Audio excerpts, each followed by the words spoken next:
사랑하시는 이인 예수를 바라보는 귀한 예배 되기를 원하며 함께 나아갑니다. 주 믿는 사람 일어나 다 힘을 합하여 이 세상 모든 마귀를 다 쳐서 멸하세. 저 앞에 오는 적군을 다 싸워 이겨라. 주 예수 믿는 힘으로 온 세상이 주 믿는 사람, 주 믿는 사람 일어나 다 힘을 사단의 전략은 우리와 하나님의 관계를 깨뜨리는 것입니다. 마귀를 다 쳐서 멸하세. 저 앞에 오는 적군을 다 싸워 이겨라. 주 예수 믿는 힘으로 온 세상이 믿음이 이기네. 믿음이 이기네. 믿음이 이기네. 주 예수를 믿음이 온 세상이 온 인류 마귀 괴휼로 큰 죄에 빠지니 진리로 띠를 띠고서 늘 기도 드리세.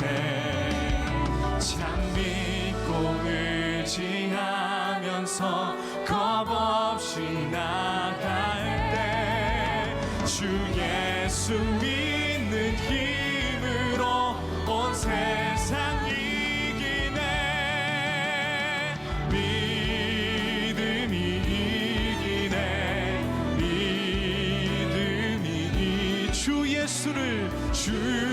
예수를 믿음이 온 세상 이기네. 믿음이 이기네. 믿음의 돌파가 일어날 줄로 믿습니다. 온 세상 이기네. 믿음이 이기네. 믿음이 이기네. 주 예수를 믿음이. 우리 다시 한번 1절로 찬양합니다. 주 믿는 사람 일어나. 주 믿는 사람 일어나 다 힘을 합하여 이 세상 모든 마귀를 다 쳐서 멸하세. 저 앞에 오는 적군을 다 쌓아 우리 그리스도께서 앞서가십니다.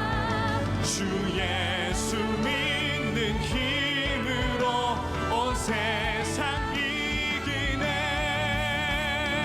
믿음이 이기네. 믿음이 이기네. 주 예수를 믿음이 온 세상 믿음이 이기네. 믿음이 이기네. 주 예수 그리스도를 믿음이 주 예수를 믿음이 온 세상 이기네. 우리 마지막으로 믿음이 선포합시다. 믿음이 이기네. 주 예수를 믿음이 온 세상 이기네. 주 예수를 믿음이 온 세상이 기네. 할렐루야. 믿음은 바라는 것들의 실상이요 보이지 않는 것들의 증거라고 말씀하셨습니다. 우리 살아계신 주님이 여러분의 앞길을 인도하시리라 주님께서 증거를 주신 줄 믿습니다. 우리 이 시간 그 증거를 우리가 기억하며 다 자리에서 일어나서 찬양하며 주님의 보좌 앞으로 나가겠습니다. 사랑해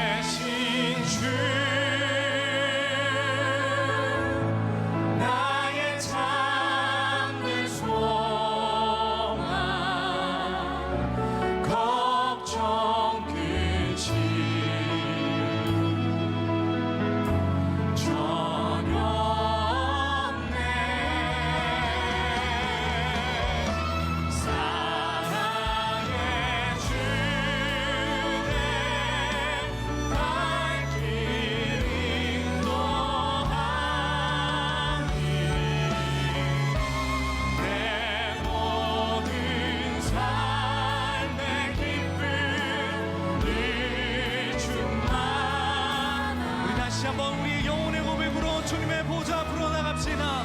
살아계신 주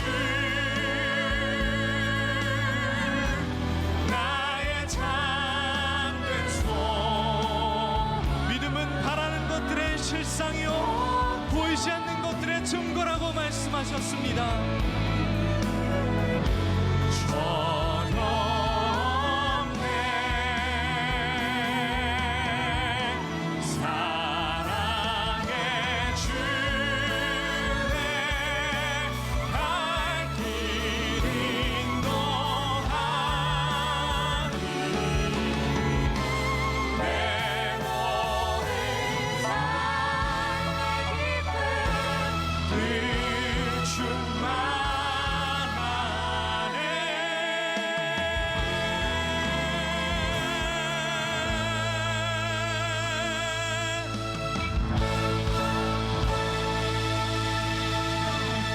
일어서신 채로 우리가 한 믿음의 신앙을 고백하며 나가기 원합니다.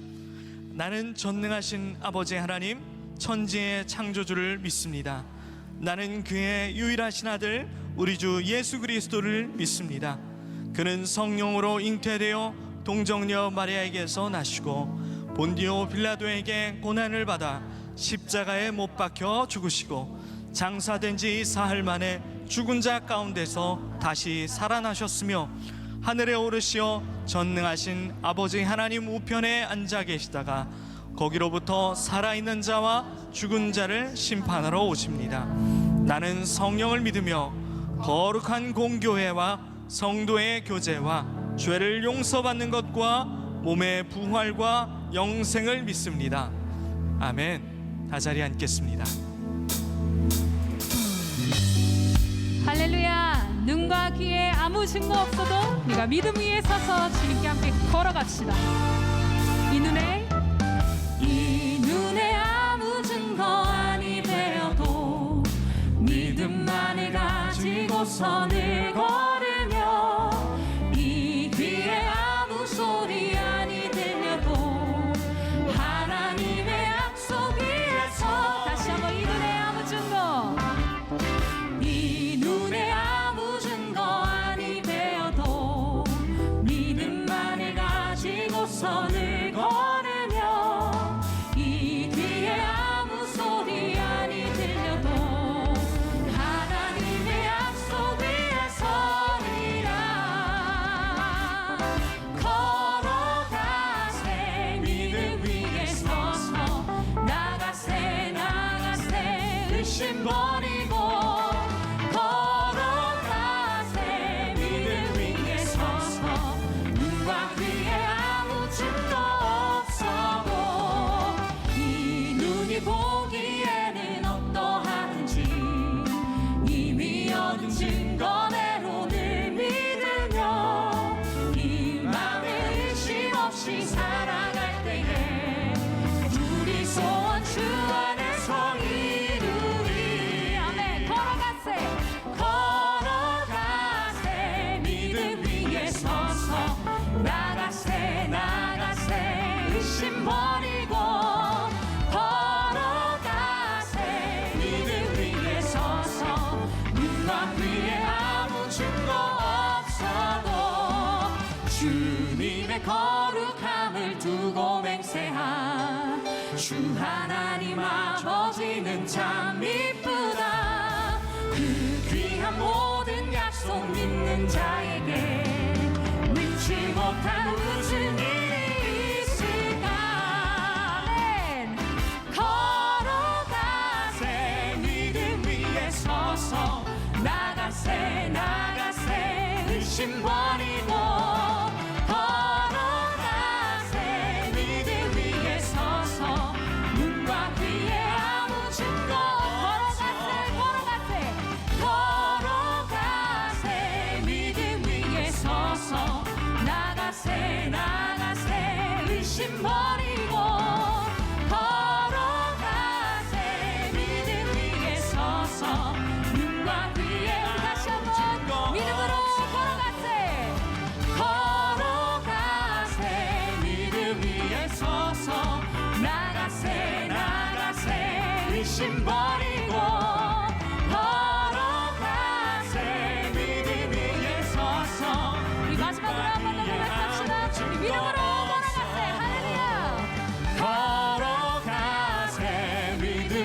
위에 서서 나가세 나가세 의심 버리고 걸어가세 믿음 위에 서서 눈과 귀에 아무 증거 없어도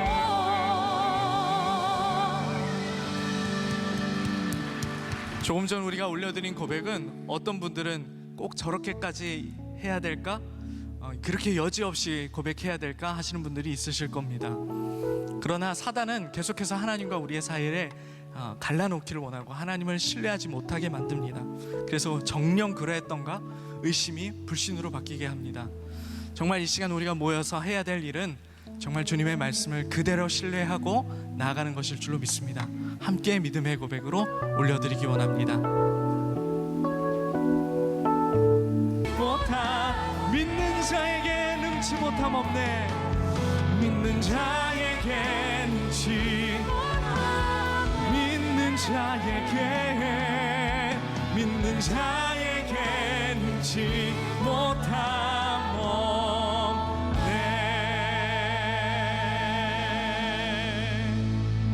기도하시겠습니다. 믿음의 본질은 하나님을 신뢰하는 것일 텐데 무시로 처한 상황을 주님보다 크게 여기며 흔들리는 우리를 주께서 도와주시기를 원합니다. 불신의 습관과 의심의 마음들을 확신으로 바꾸사 믿음의 분량이 하나님이 바라시는 분량에 이르도록 하여 주옵소서. 믿음이 없이는 하나님을 기쁘시게 할 수 없사오니 그 말씀을 기억하며 매 순간 우리의 결정과 선택을 믿음 가운데 하도록 인도하옵소서. 오늘도 하나님의 말씀이 선포될 때 내 생각에 더하는 것이 아니라 모두 비운 마음과 생각 위에 주님의 말씀을 새기게 하여 주옵소서. 우리가 더욱 힘써 우리 믿음의 덕의 지식을, 지식의 절제를, 인내를, 경건의 사랑을 더하는 예배 되게 하여 주옵소서. 이 모든 말씀 믿음의 주요 우리를 온전케 하시는 우리 주 예수 그리스도의 이름으로 기도합니다. 아멘.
자, 말씀으로 들어가겠습니다.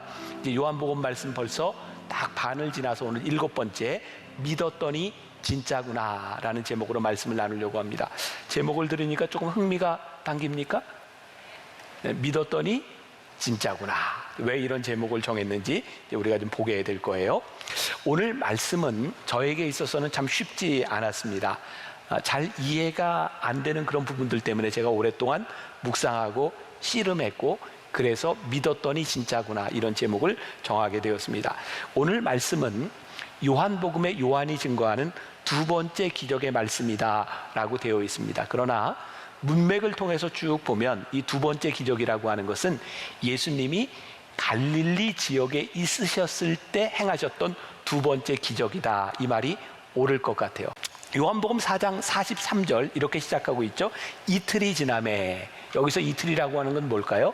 예수님께서 사마리아 여인을 만나시고 거기서 이틀을 더 유하셨어요. 이틀이 지나서 이제 예수님께서 거기를 떠나 어디로 가세요? 갈릴리로 올라가고 계신 거예요. 44절, 친히 증언하시기를 선지자가 고향에서는 높임을 받지 못한다 하시고. 자, 여기 고향이라고 하는 말이 나오는데 예수님 고향이 어디죠? 무슨 예수? 나사렛 예수. 저 나사렛이 바로 위에 갈릴리 지역에 있었어요. 그래서 예수님은 저 갈릴리 지역에 있는 나사렛 예수. 예수님이 선지자로 저 지역에서 올라가셨는데 사람들에게 왜 대우를 잘 받지 못했을까요? 예수님 어린 시절을 다 아는 사람들이에요. 근데 저 사람들이 어떤 이야기도 들었냐면 저기 45절, 갈릴리에 이르심에 갈릴리인들이 그를 영접하니 이는 자기들도 명절에 갔다가 예수께서 명절 중 예루살렘에서 하신 모든 일을 보았음이로라. 그러니까 예루살렘에서 예수님께서 하신 이야기를 다 듣고 보았는데 사람들에게 의문이 생기는 거예요. 그 예수가 우리가 알던 나사렛 예수가 맞아? 또 사람들에게 이런 의문이 생기는 거죠. 진짜 그 예수가 맞다면 우리들이 보는 앞에서 한번 증명해봐, 이렇게 이야기하는 상황인 거예요. 그러니까 예수님께서 갈릴리로 올라가셔서 두 번째 기적을 행하시던 이 상황은 어떤 상황이냐면, 갈릴리에 있던 사람들 중에 어떤 사람은 예수님을 영접했고 어떤 사람들은 그 예수가 진짜 맞는지 기사와 표적을 한번 행해봐, 증명해봐, 이런 상황 가운데서 왕의 신하가 예수님께서 행하셨던 이 모든 일들을 듣고 아들이 죽게 되었을 때 예수님을 찾아오게 되는 상황이었어요. 여기까지 오케이? 네, 자 이제 그 다음 넘어갑니다. 자, 이 왕의 신하가 예수님을 찾아오는 것을 바라보면서 저는 이런 생각을 하겠어요. 사람들은 누구나 자기의 삶을 뒤흔들어 놓는 위기 가운데서 주님께 나아오게 되는구나. 여기 왕의 신하가 그랬어요. 그러니까 오늘 말씀을 듣고 있는 여러분들 가운데도 어떤 분들 가운데는 지금 인생에 아주 깊은 위기를 지나가고 있는 분이 있을 것 같아요. 근데 제가 먼저 이야기한다면 그것이 여러분들에게 축복이 될 수 있는 것은 이 어려움 가운데서 우리들이 주님 앞에 나올 수 있다는 거죠. 아마 지금 예배를 드리고 있는 여러분들 중에도 많은 분들은 삶의 위기 가운데서 신앙을 접하게 된 사람도 있었을 것 같아요. 종종 우리들에게 이런 의문이 듭니다. 하나님이 우리를 사랑하신다고 하는데 왜 사랑하는 우리들에게 이런 고통, 이런 어려움을 겪게 하시는가? 근데 가만히 생각해 보니까 이 어려움들을 통해서 우리는 하나님 앞에 나아오게 되는 것 같아요. 자, 46절과 47절 볼게요. 예수께서 다시 갈릴리 가나에 이르시니 전에 물로 포도주를 만드신 곳이라. 이제 말씀이 이해가 되죠? 왕의 신하가 있어 그의 아들이 가버나움에서 병들었더니 그가 예수께서 유대로부터 갈릴리로 오셨다는 것을 듣고 가서 청하되 내려오셔서 내 아들의 병을 고쳐주소서 하니 그가 거의 죽게 되었습니다.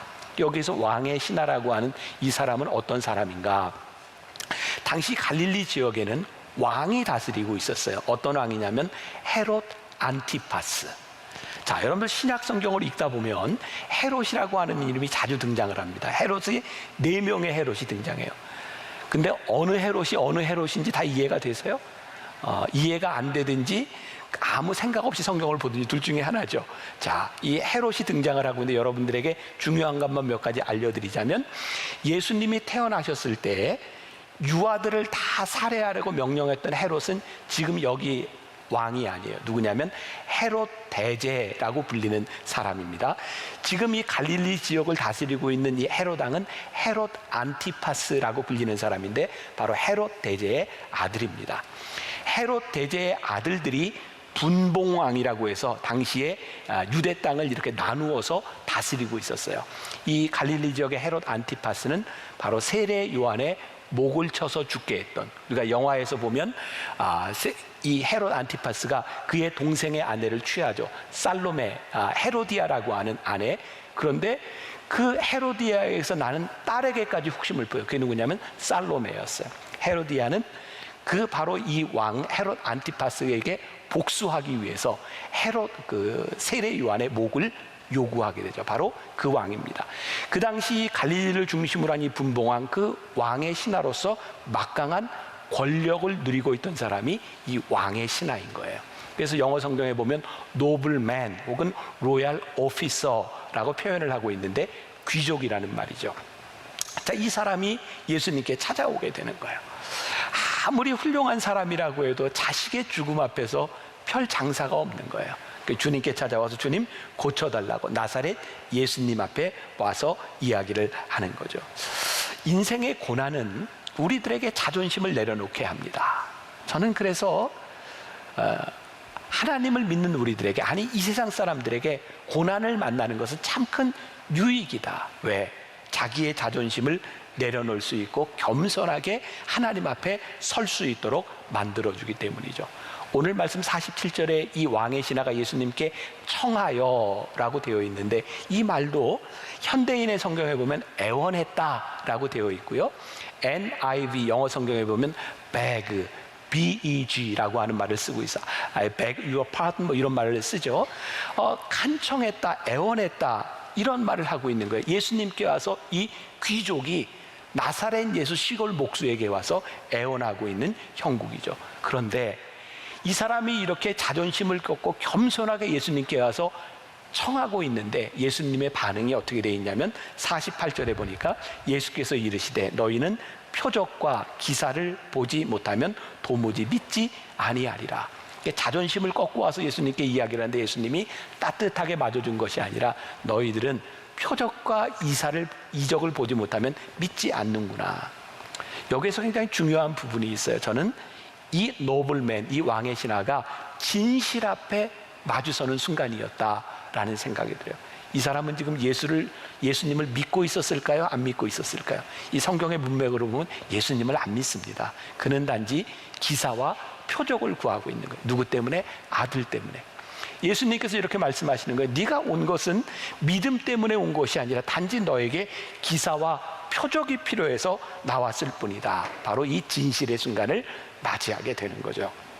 자, 제가 이렇게 말씀을 준비하다가 이 진실의 순간, 요 말씀을 준비할 때 이렇게 한 책을 읽게 되었어요.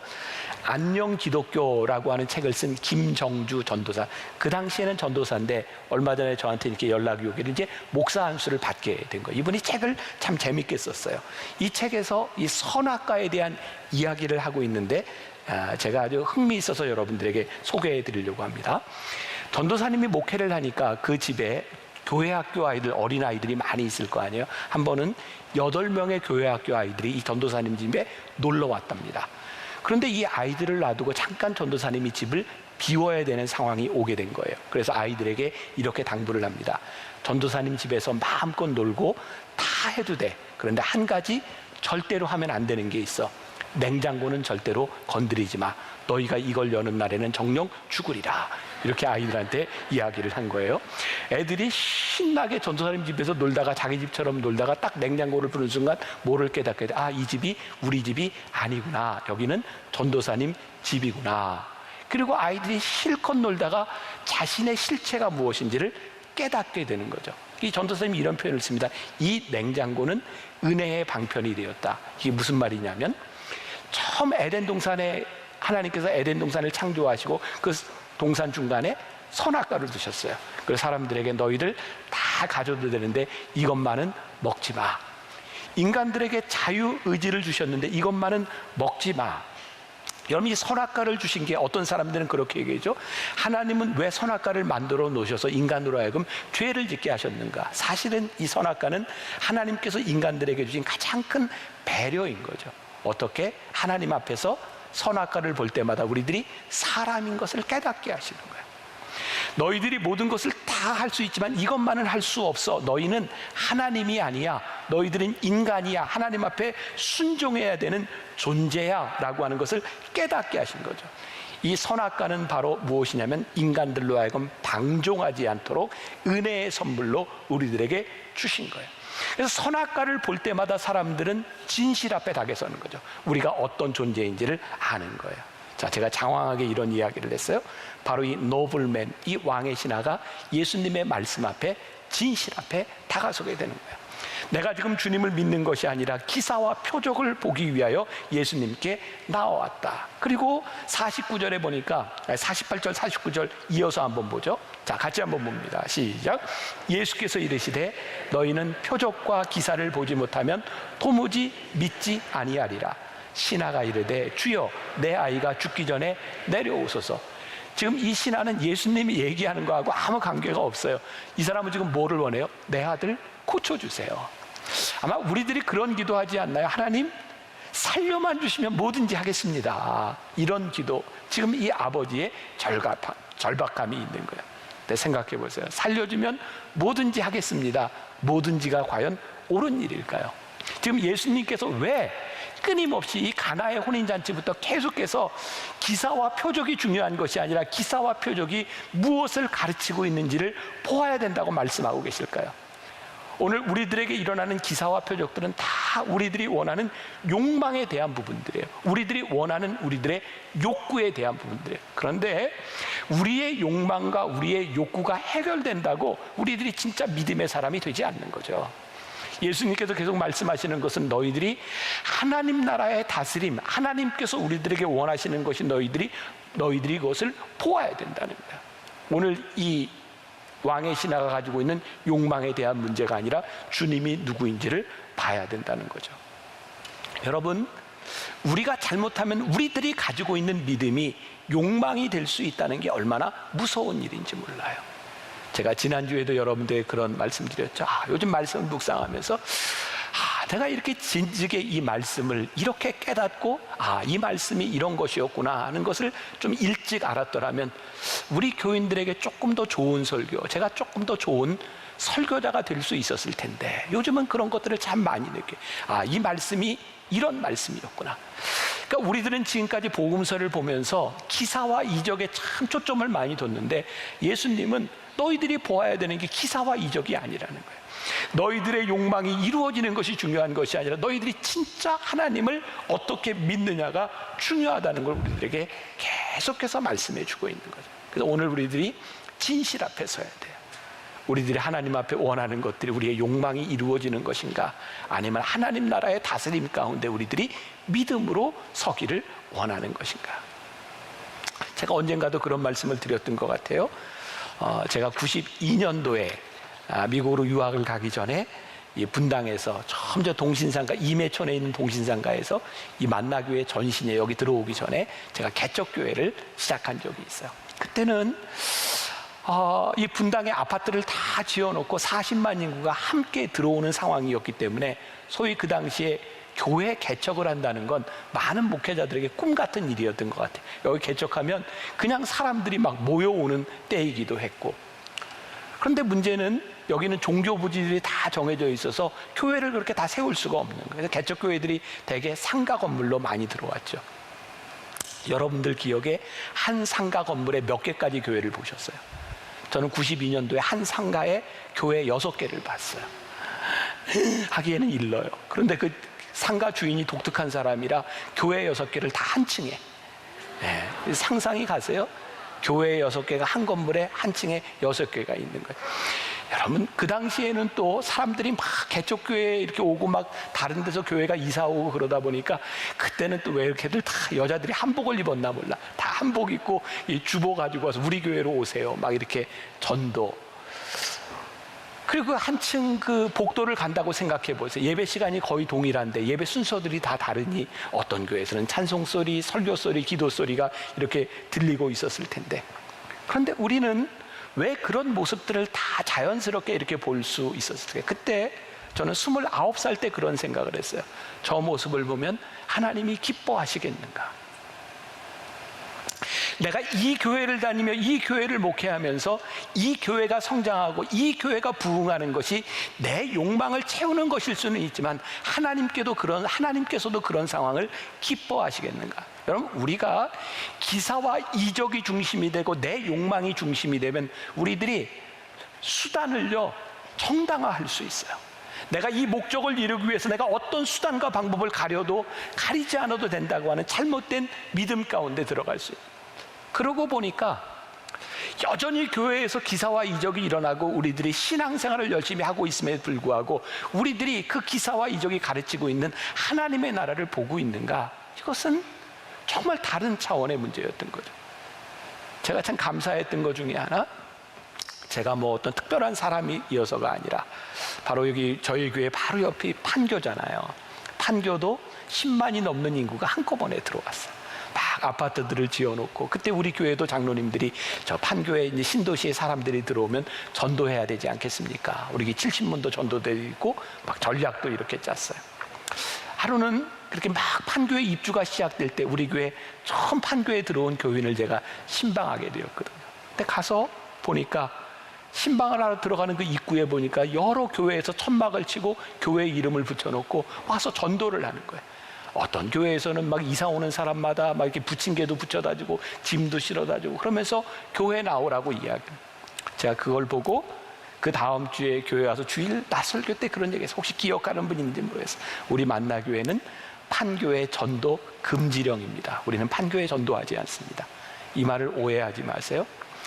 전도하지 말라고 하는 것이 복음을 전하지 말라고 하는 것이 아니라, 제가 느꼈던 그 전도는 복음을 전하는 것이 아니라 다 우리 교회를 전하는 거예요. 우리 교회로 오세요. 우리 교회로 오세요. 우리 교회가 부흥하고 성장하는 것이 우리들에게 기쁨일 수 있지만 그것이 하나님의 나라를 가리키고 있는가라고 생각한다면, 우리들에게 진짜 믿음이 들어간다면 우리들이 해야 될 일들이 자명해지지 않겠습니까? 우리가 하나님을 믿으며 우리들이 고백하는 우리들의 신앙생활 가운데서 우리들이 무엇을 해야 되는지가 자명해지지 않겠습니까? 예수님 앞에 서 있는 아버지의 모습, 그 모습이 어쩌면 지금 우리의 모습인지 모르겠다는 생각이 들어요. 하나님께서 우리를 창조하실 때 순종하는 삶이 무엇인가를 가르쳐주기 위해서 선악과를 만들어 주셨는데, 아담과 하와는 어느 날 그 선악과를 보면서도 그것을 욕망의 태상으로 삼은 거예요. 먹고 싶다는 거예요. 혹시 우리들이 신앙생활을 하면서 우리의 욕망을 기사와 표적을 가지고 구하는 것은 아닌가? 마태복음 4장 49절을 메시지 성경에서는 이렇게 풀어서 이야기합니다. 그러나 그 관리는, 그 왕의 신하는 물러서지 않았다. 함께 가주십시오. 제 아들의 생사가 달린 일입니다. 예수님이 하시는 말씀과는 별개인 거예요. 내가 원하는 것을 이루면 됩니다. 그런데 이 왕의 신하의 모습이 바뀌어가요. 어떻게? 표적을 구하는 마음에서 믿음으로 바뀌어지고 있어요. 예수님께서 여전히 차갑게 말씀하십니다. 그러나 이 순간부터 믿음이라는 단어가 이 말씀 가운데 등장하고 있어요. 저는 이렇게 생각을 했어요. 아, 표적을 구하는 마음에서 믿음으로 옮겨가는 과정이 여기 나와 있구나. 자, 요한복음 4장 50절과 4장 53절을 보는데, 우리 읽다가 믿음이라고 하는 단어가 나오면 이렇게 표시를 하셔도 좋습니다. 자, 50절 먼저 봅니다. 자, 시작. 예수께서 이르시되 가라, 내 아들이 살아있다 하시니 그 사람이 예수께서 하신 말씀을 믿고 가더니. 자, 53절 시작. 그의 아버지가 예수께서 내 아들이 살아있다 말씀하신 그때인 줄 알고 자기와 그 온 집안이 다 믿으니라. 여기에 믿음이라고 하는 말이 등장을 하고 있어요. 예수님께서 왕의 신하에게 내 아들이 살아있다라고 말씀하셨더니 뭐라고 되어 있어요? 믿고 갔다라고 되어 있어요. 바로 두 절 전에 48절에서 예수님이 하셨던 질책을 한번 기억해 보세요. 예수께서 이르시되 너희는 표적과 기사를 보지 못하면 도무지 믿지 아니하니라. 지금 이 요한복음 2장에서도 그렇고 계속해서 예수님께서 말씀하셨던 게 뭐냐면 도대체 이 사람들이 기사와 표적을 봐야 믿는 거예요. 그런데 지금 왕의 신하가 어찌된 일인지 예수님께서 내 아들이 살았다라고 하는 말씀을 하셨는데 기사와 표적을 본 것이 아니라 그 말을 믿고 가더니 믿고 가다가 기사와 표적을 보게 되는 거예요. 아마 이 아버지가 어떤 상황이 예수님과 더 어떤 이야기가 오고 갔는지 모르겠지만 진실 앞에서 예수님의 꾸지람을 들으며 깨닫게 된 것이 무엇이었을까? 그래, 내가 찾아온 것이 주님을 믿는 믿음 때문이 아니라 기사와 표적을 바라고 온 것이구나. 그리고 자신의 안타까운 마음과는 달리 차가운 예수님의 반응을 보면서 아버지가 생각했던 것, 깨달은 것이 있는 거죠. 그래, 나는 예수님을 믿은 것이 아니라 기사와 표적을 믿고 왔는데 이분이 나에게 말씀하시는 것을 보니 지금 나에게 중요한 것은 기사와 표적이 아니라 예수님은 단순히 기적을 행하시는 주술사, 마술사와 같은 분이 아니라 이분이 하나님이시구나, 모든 것을 주관하시는 분이구나. 지금 내가 바라는 어떤 기적이 일어나는 것이 아니라 이분이 내 인생을 주관하시고 계시는 분이구나. 그리고 전적으로 예수님께 순종하고 예수님을 믿는 길밖에는 없다고 하는 것을 깨닫고 예수님의 말씀을 의지하여 가다가 50절 예수께서 이르시되 가라, 내 아들이 살아있다 하시니 그 사람이 예수께서 하신 말씀을 믿고 가더니. 이 상황이 어떤 상황인지 이해가 되시죠? 우리가 믿는 믿음을 고백하는 순간은 어떤 논리적인 시간이나 과정이 어쩌면 필요 없는 순간인지 몰라요. 주님 앞에 전적으로 내가 항복하고 주님, 제가 주님을 믿습니다. 주님, 제가 바라고 있던 기사와 이적, 지금 우리들이 원하고 있던 이 욕망과 욕구에 대한 문제가 아니라 제가 주님을 믿기로 작정합니다. 그리고 예수님이 가라고 하실 때 가게 된 거죠. 그리고 51절에 보니까 뭐라고 나와요? 내려가는 길에서 그 종들이 오다가 만나서 아이가 살아있다 하거늘. 예수님께 끝까지 조르며 아들에게 같이 가달라고 부탁했다면 결코 이런 일을 경험하지 못했을 거예요. 지금 어떤 일을 경험해요? 믿고 가다가 하인들이 딱 올라왔는데 그 시간에 예수님께서 말씀하신 시간에 아들이 살았다는 거예요. 만일 이 사람이 자기의 고집으로 자기가 원하는 기사와 이적을 예수님께 요구했다면 그는 경험해 보지 못했을 그 기사와 이적을 이곳에서 경험하게 되는 거죠. 놀라운 사실입니다. 이전까지는 사람들이 기사와 표적을 보고 믿었다라고 되어 있는데 이 사람이 믿고 가다가 기사와 표적을 보게 된 거예요.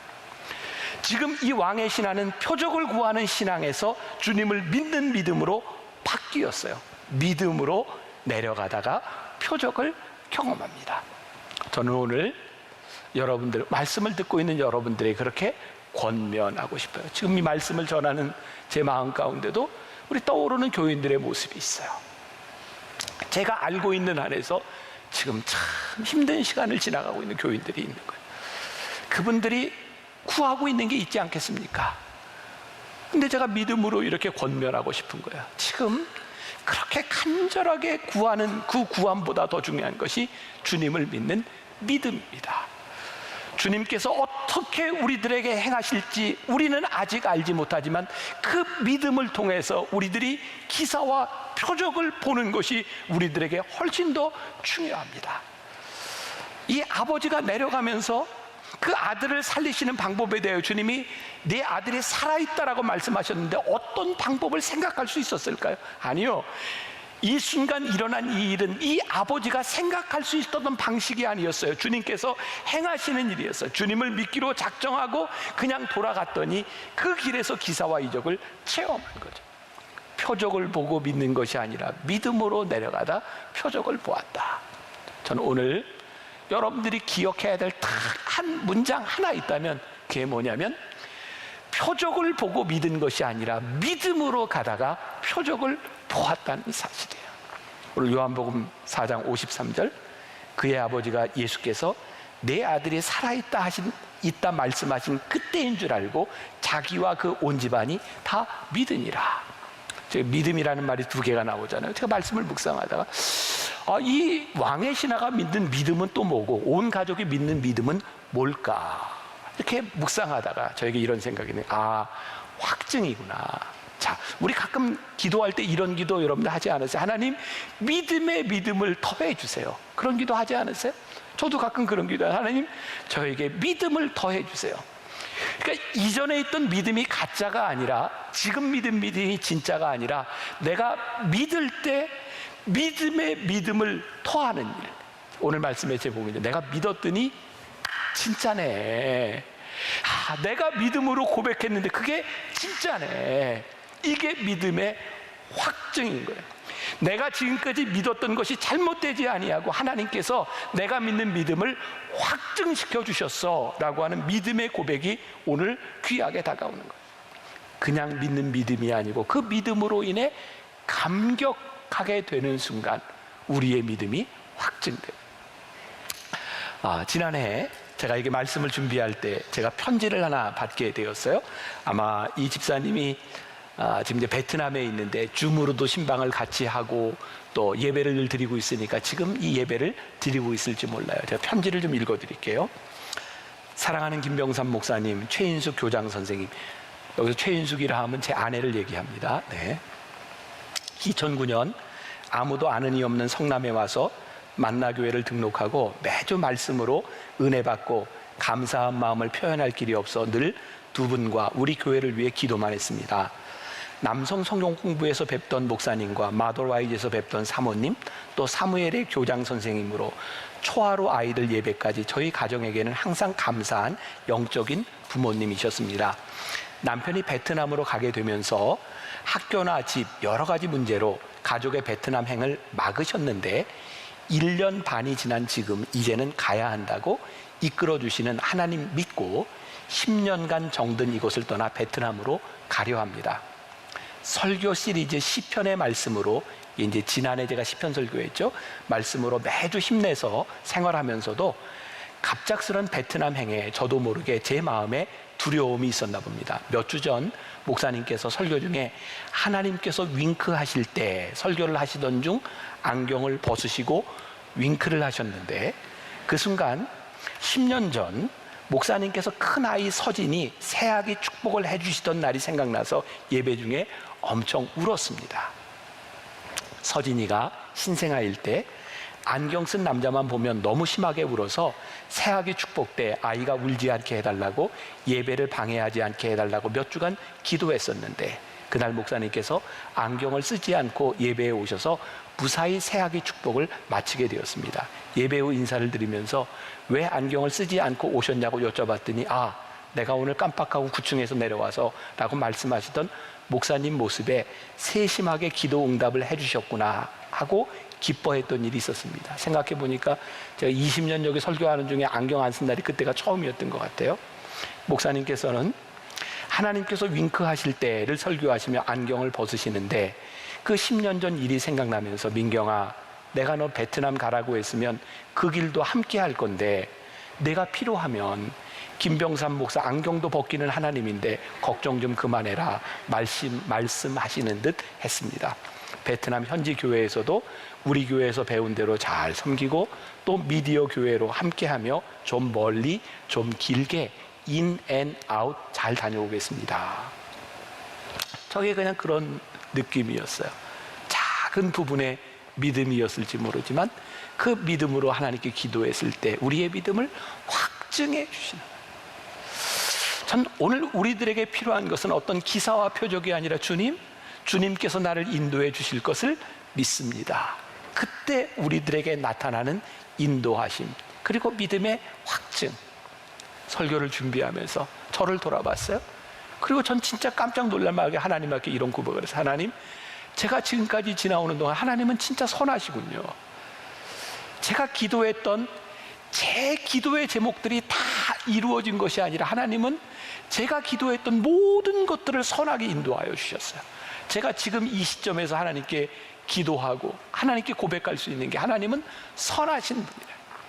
그 믿음의 확증으로 우리들 속에 그 믿음이 더 큰 확증으로 이어지는 것, 믿음을 가졌던 우리가 더 큰 믿음을 경험하고 고백하는 것을 통해서 우리의 신앙이 성숙되어 가는데, 우리가 주님을 믿지 못하고 또 다른 기사와 표적과 우리들의 욕망을 자꾸 구한다면 그 욕망은 또 다른 욕망을 낳고 또 다른 욕망을 낳게 되지 않을까. 주님은 우리가 원하는 대로 기적을 행하시는 분이 아니라 우리가 주님을 믿고 순종하며 갈 때에 주님께서 기사와 표적을 행해 주시는 분이에요. 아, 이게 우리 신앙의 본질이구나. 우리가 그동안 우리의 신앙을 잘못 알고 살아왔구나. 그래서 오늘 이 말씀의 제목, 우리가 이런 고백을 했으면 좋겠어요. 아, 믿었더니 진짜구나. 오늘 여러분들에게 믿음으로 그렇게 권면합니다. 여러분, 내가 주님을 믿었더니 진짜구나. 여러분들의 삶에서 이 믿음의 확증이 있기를, 믿음으로 살아가며 기사와 표적을 볼 수 있기를 주님의 이름으로 간절히 축원합니다.